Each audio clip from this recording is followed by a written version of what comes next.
Hello guys, welcome back my channel. पिछले video में आपने मेरी देखी थी रीट 2015 में जो आयोवा पेपर था उसका एनवायरनमेंट का 30 क्वेश्चन का सॉल्यूशन देखा था हम लोगों ने। तो अगर आपने नहीं देखी है तो उसका लिंक डिस्क्रिप्शन में अवेलेबल है। आज की वीडियो में हम 2015 रीट का ही मैथ का सॉल्यूशन देखेंगे 30 क्वेश्चन का विद एक्सप्लेनेशन। तो आगे बढ़ने से पहले प्लीज़ मेरी वीडियो को लाइक कर देना, चैनल को सब्सक्राइब कर देना। तो चलिए शुरू करते हैं पहले क्वेश्चन से। पहला क्वेश्चन क्या कह रहा है, देखिए एक आकृति दे रखी है ये वाली, इसमें एंगल दे रखा BAC का है, BAC एंगल दे रखा है। ये गलत है, ये 30 होगा, 30 है ये 30। अब एंगल ABC दे रखा है, ABC ये है 50 का, और एंगल CDE 25 का। हमें फाइंड आउट करना है एंगल AED ये वाला एंगल फाइंड आउट करना है। तो ये दो मेथड से हो जाएगा। जैसे आपको पता है किसी भी ट्रायंगल के तीनों कोणों का योग कितना होता है, 180 अंश होता है। तो जैसे ये एंगल कितना 30 है, ये 50 है, तो ये वाला कितना हो जाएगा 100। और एक सरल रेखा पे बने हुए कोण का योग कितना होता है 180 अंश। अगर ये 100 है तो ये कितना हो गया 80। और सेकंड मेथड ये है कि किसी भी त्रिभुज का जो बहिष कोण होता है वो बाकी दो कोणों के योग के बराबर होता है। ये प्रॉपर्टी है एक ट्रायंगल की। तो ये कितना हो गया बहिष कोण, इसका क्या बन गया ACD बन गया। तो 30 + 50 80 ये इसका बहिष कोण हो गया। अब हमें पूछा एंगल AED, तो ये इस वाले त्रिभुज का CDE त्रिभुज का बहिष कोण हो गया। तो ये भी इन दोनों कोणों के योग के बराबर हो जाएगा, यानी 80 + 25 105 डिग्री इसका आंसर हो जाएगा A। नेक्स्ट क्वेश्चन बोल रहा है ये, देखो दो सरल रेखाएं हैं AB और CD परस्पर बिंदु O पर काटती हैं और एंगल AOC हमें गिवन है, AOC गिवन है हमें 50, ठीक है। तो एंगल BOC हमें फाइंड आउट करना है। तो अभी मैंने बताया था एक ही सरल रेखा पे बने कोणों का योग कितना होता है 180 अंश होता है। अब ये कितना हो गया 50 है, तो इसे 180 में से माइनस करेंगे तो कितना बचा 130। Option D right answer. Next question, ये कह रहा है एक आयताकार खेत है, उसका विकर्ण है 17 और उसका परिमाप दे रखा 46 मीटर। तो इस खेत का क्षेत्रफल क्या होगा, ये हमें फाइंड आउट करना है। तो देख लीजिए इसकी कैलकुलेशन। मान लीजिए ये है एक वर्गाकार खेत, इसका विकर्ण कितना होगा 17। इसकी लंबाई हम मान लेते हैं A और चौड़ाई मान लेते हैं B, ठीक है। आयत का परिमाप दे रखा हमें 46 और हमने क्या पढ़ा, आयत का परिमाप क्या होता है 2 गुणा लंबाई A + चौड़ाई B, ठीक है। कितना हो गया 46, 2 से कैंसिल आउट कितना हो गया 23 हो गया, ठीक है। अब देख लीजिए एक और ये है पाइथागोरस प्रमेय लगा दीजिए इस वाले ट्रायंगल पे। तो कर्ण का स्क्वायर कितना हो गया 17 का स्क्वायर हो गया, आधार का स्क्वायर A², लंब का स्क्वायर B² बराबर 17 का स्क्वायर 289।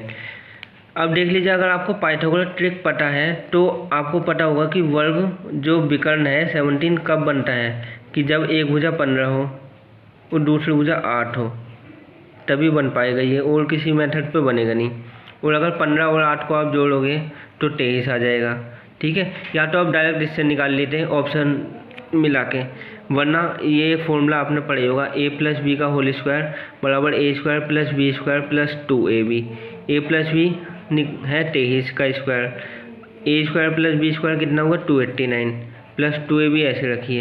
ये इधर 529 माइनस हो गया 289, कट कटा के AB क्या हो गया डायरेक्ट लंबाई गुणा चौड़ाई, यही आयत का क्षेत्रफल हो गया, यही हमें फाइंड आउट करना है। AB कितना हो गया 120, और वैसे भी आप निकालोगे तो 15 8 कितना आ गया 120, ये भी आंसर सही है।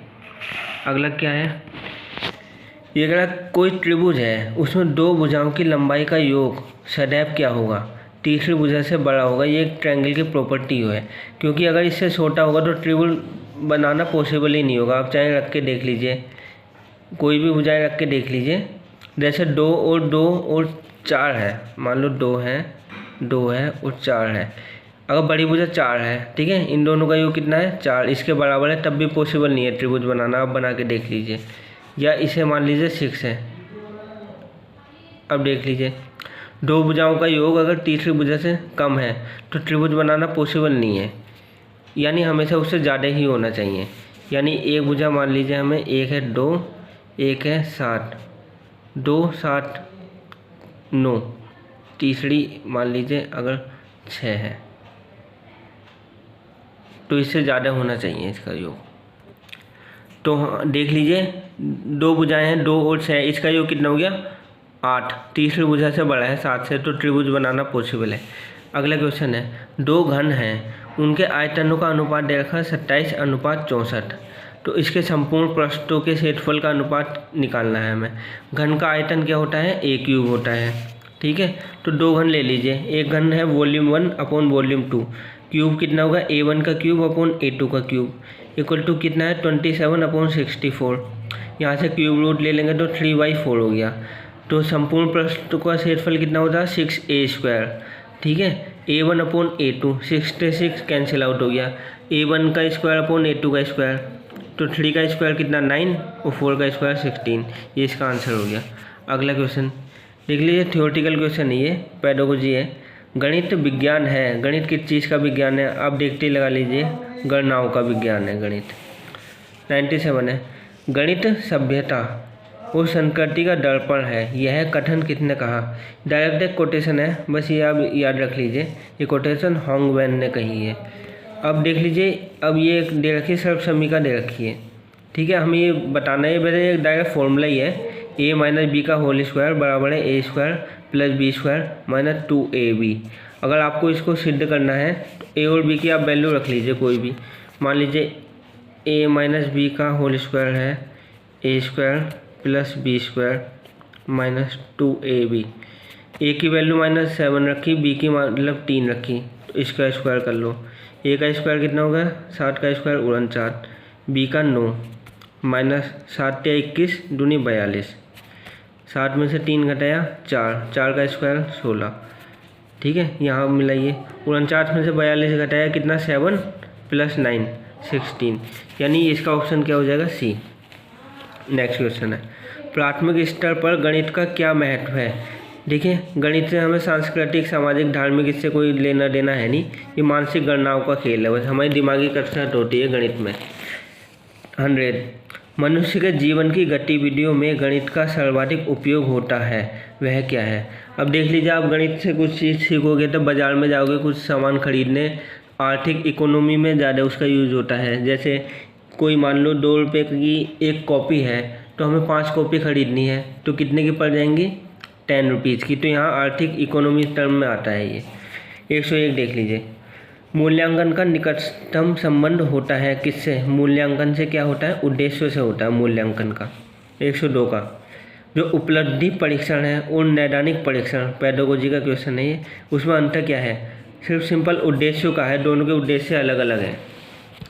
103 का, वस्तुनिष्ठ परीक्षण की सर्वाधिक महत्वपूर्ण विशेषता है।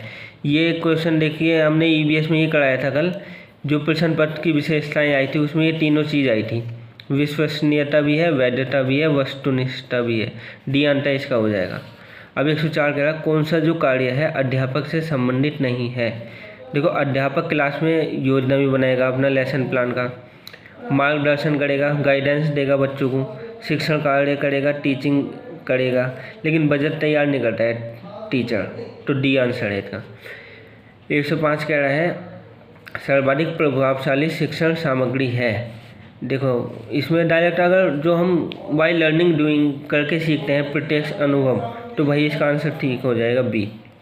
अब ये कह रहा है कि संख्या है 3 की घात 98, उसको जब हम 5 से डिवाइड करेंगे तो क्या शेष आएगा, तो इसे देख लीजिए आप, 3 की घात 98 है, इसे हम डिवाइड करना है 5 से।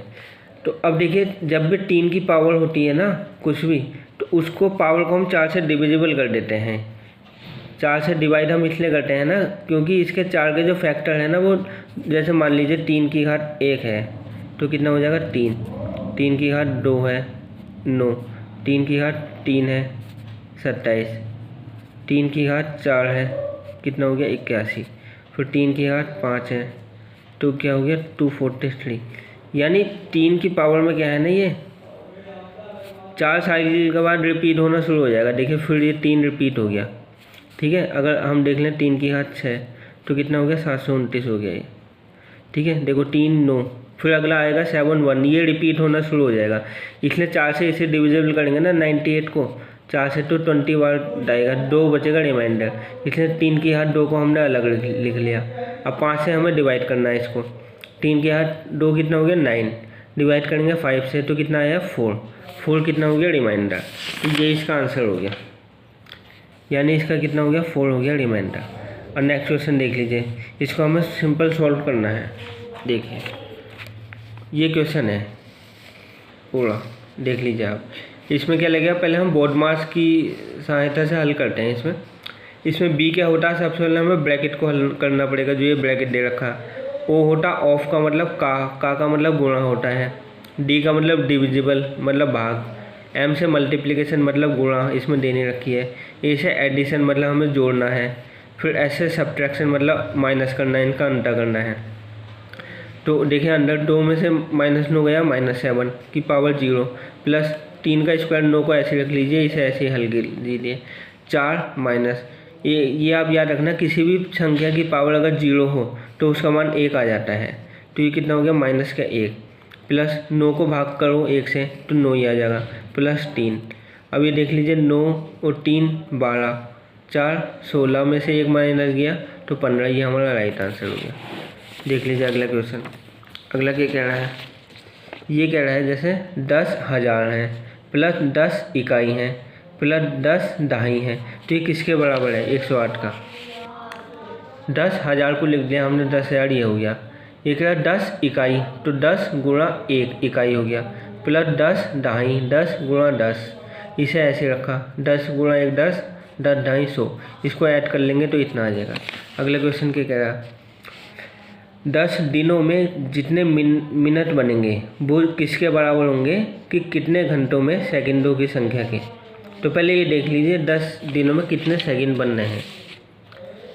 देखो एक दिन में कितने घंटे होते हैं 24, और 24 घंटे में 1 घंटे में कितने मिनट होते हैं 60, तो अब टोटली मिनट में निकल गया 1440 मिनट आ गया निकल के हमारा।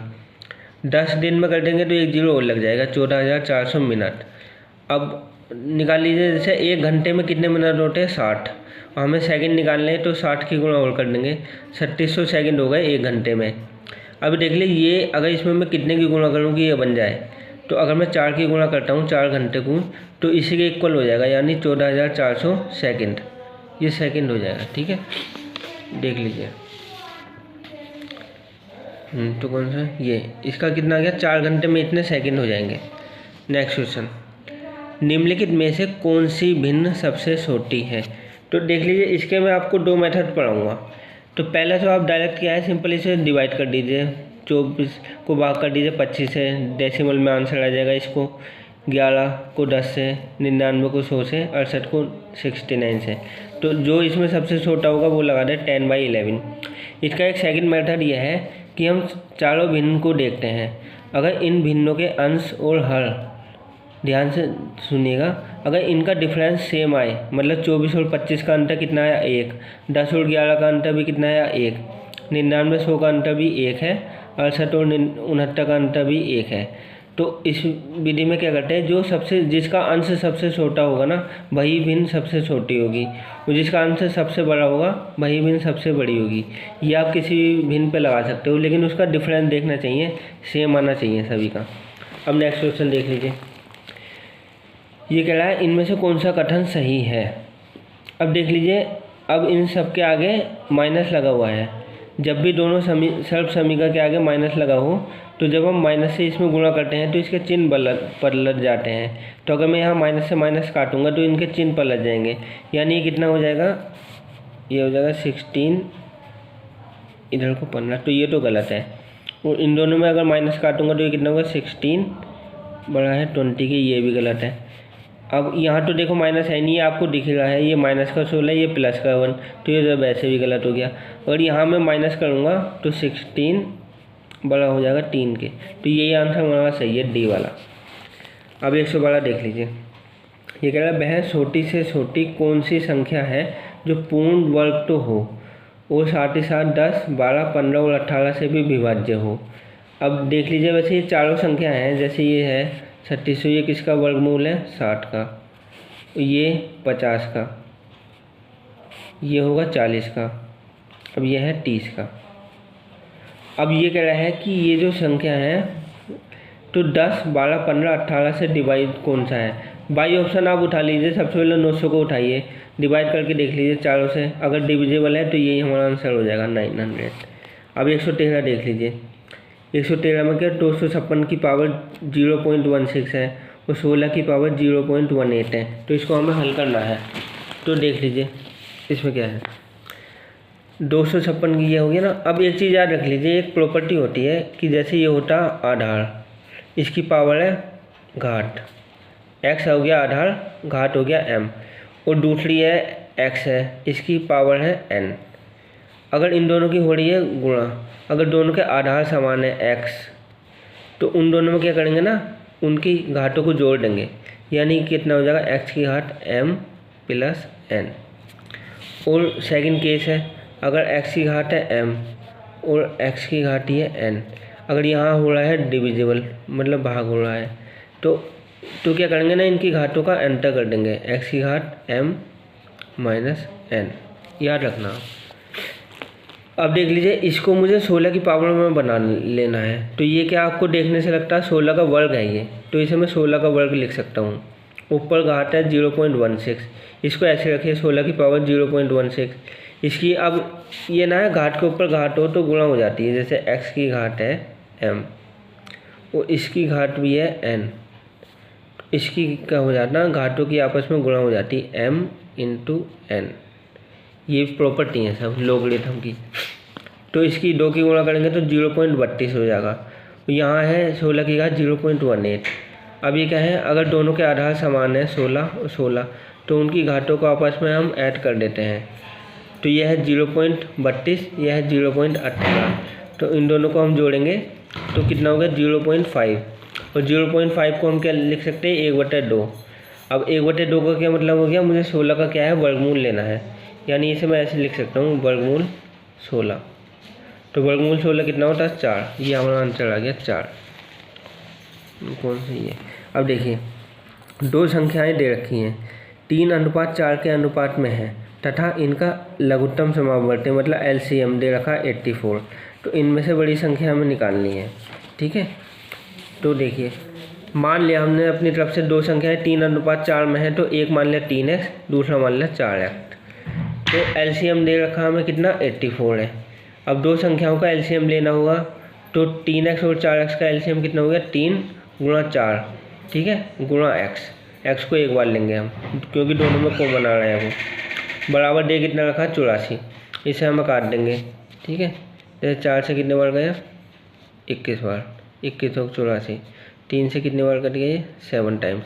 x की वैल्यू कितनी होगी 7x की वैल्यू यहाँ रखेंगे तो 7 या 21 और 7 चौक 28।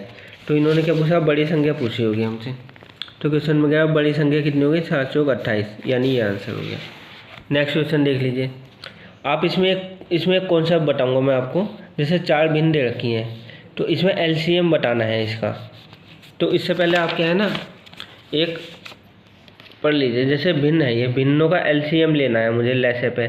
तो इसका क्या है ना, एक कॉन्सेप्ट है, जैसे लैसे पे लेना होता तो अंशों का तो हो जाएगा लैसे पे, ठीक है, और हरों में क्या हो जाएगा, इसका उल्टा हो जाएगा, यानी मैसे पे हो जाएगा, ठीक है। इससे आप निकाल लेना। अब जैसे अगर भिन्नों का ही मैसे पे निकालना हो, इसमें क्या है ना, अंशों का तो आ जाएगा मैसे पे और हरों में इसका उल्टा हो जाएगा, यानी लैसे पे। इन दोनों में से किसी एक पे सवाल आ सकते हैं, आप याद रख लेना ये कॉन्सेप्ट। अब संख्याएं दे रखी हमें 1/3, 2/9, 5/6, 4/27। हमें निकालना है लैसे पे। तो क्या है 1, 2, 5, 4, इसका तो हो जाएगा लैसे पे, और 3, 9, 6, 27, इसका क्या हो जाएगा मैसे पे। अब मैंने यहाँ निकाल रखा है 1, 2, 5, 4 का LCM निकाल लेंगे, तो आप ये अब काट के देख लेना पूरा। तो कितना हो गया 2 दूनी 4 पंजे 20, तो 20 तो इसका लैसे पे। अब मैसे पे देखो, इन संख्या का ऐसा जो महत्तम संख्या क्या है जो चारों की चारों संख्याओं को डिवाइड कर दे, तो 3 ही है ऐसा, 3 से 3 भी कट जाएगा, 9 भी, 6 भी, 27 भी, तो 3 इसका हो गया मैसे पे। तो टोटल कितना हो गया 20/3 कितना हो गया इसका लैसअप है। नेक्स्ट क्वेश्चन ये कह रहा है कि 3 संख्याओं का औसत दे रखा मुझे 60 और तथा पहली 2 संख्याओं का औसत दे रखा 4, तो तीसरी संख्या क्या है ये मुझे बताना है। देखिए ये औसत का एक फॉर्मूला होता, जितनी भी संख्याएं हैं मान लो 10 हैं तो 10 संख्याओं का कितना हो गया योग हो गया और टोटल क्या हुआ कुल संख्या हो गई। ये औसत का फॉर्मूला है। औसत हमें दे रखा 7, संख्याओं का योग मान लिया हमने अपनी तरफ से x, कुल संख्या कितनी है 3, तो 3 संख्याओं का योग कितना हो गया 21। और पहली 2 संख्याओं का योग दे रखा है हमें सवाल में। देखो पहली 2 संख्याओं का औसत दे रखा 4, तो यहाँ से मल्टीप्लिकेशन करके 4 दूनी कितना हो जाएगा 8, इसी फॉर्मूले में रख देंगे तो 4 दूनी 8 हो जाएगा इसका योग। अब देख लीजिए जैसे 3 संख्या हैं 1 2 3, ठीक है। अब पहली 3 संख्याओं का योग दे रखा 21, ठीक है, तीनों संख्याओं का 21 है और पहली 2 संख्याओं का योग कितना है 8 है, तो तीसरी संख्या निकाल लोगे ना आप इसमें से ये माइनस करके, तो यानी 21 में से अब 8 को माइनस कर देंगे 13, ये हमारा आंसर आ जाएगा। नेक्स्ट क्वेश्चन देख लीजिए। नेक्स्ट ये कह रहा है ये कह रहा है ये है मोहन ने एक कार रुपये इतने में खरीदी, 25 लाख में खरीदी और 3,48,000 में बेच दी, यानी 2,50,000 में खरीदी और इतने में बेच दी। उसे कार पर कितने प्रतिशत का लाभ हुआ ये आप देख लीजिए। तो लाभ का प्रतिशत निकालना है तो सेलिंग प्राइस मतलब विक्रय मूल्य माइनस क्रय मूल्य, और लाभ या हानि हमेशा किस पे निकालते हैं कॉस्ट प्राइस पे निकालते हैं, मल्टीप्लाई 100। तो 3,48,000 में से 2,50,000 को हम माइनस कर देंगे, अपोन में 2,50,000 आ गया, 2 जीरो से 2 जीरो कट गए। अब इसको आप डायरेक्ट डिवाइड कर लीजिए, 39.2% ये हमारा लाभ हो गया। अब 18 देख लीजिए। ये कह रहा है 144 पेन हैं, उन्हें बेचने पर राम को 6 पेनों के विक्रय मूल्य के बराबर हानि होती है, तो हमें हानि का प्रतिशत निकालना है। अब देखो एक हानि का डायरेक्ट फॉर्मूला आपको पता है, हानि बराबर क्या होती है क्रय मूल्य माइनस विक्रय मूल्य, ठीक है।